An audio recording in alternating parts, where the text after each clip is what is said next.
บ่ดนคิดฮอดทุกคนที่นี้จากห่างกันไปคนละภาคคนละเขตแขวงบ้านเมืองไผมันภาคเหนือภาคใต้เป็นจังใดอย่าลวนลืมกันภาคกลางสวรรค์เวียงจันทน์ให้คิดทอดกันแน่เด้อผู้สาวเคยเฮียนร่วมห้องตาเหลียวมองส่งยิ้มจากใจอ้ายบ่เคยลืมไหลตอนสองเฮาได้นั่งเรียนศึกษายามเจ็บป่วยไข้มีแห้งใจทุกคนส่งมานวลน้องสาวห่วงใยนักหนาตอนที่จากลาน้ำตาหลั่งรินเป็นจังใดแน่น้องทุกคนยากดีมีจนหรือว่าหังมีดีได้หน้าที่การงานมีตำแหน่งขึ้นสูงแล้วไป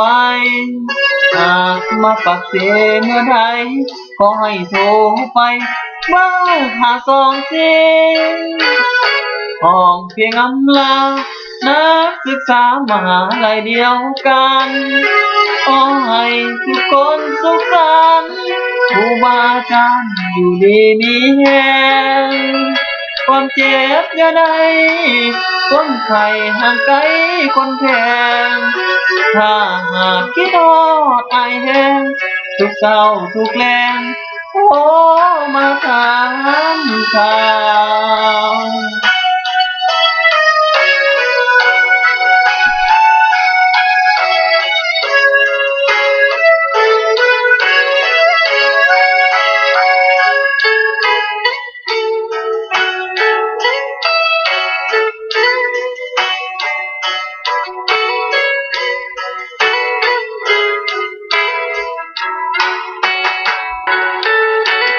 เป็นจังใดแน่น้องทุกคนยากดีมีจน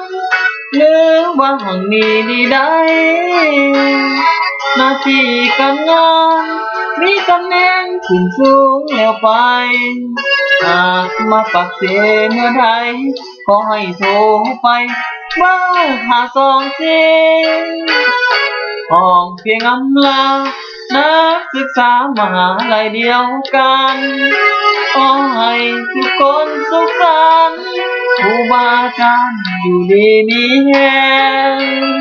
ความเจ็บอย่าได้คนไข้ห่างไกลคนแพง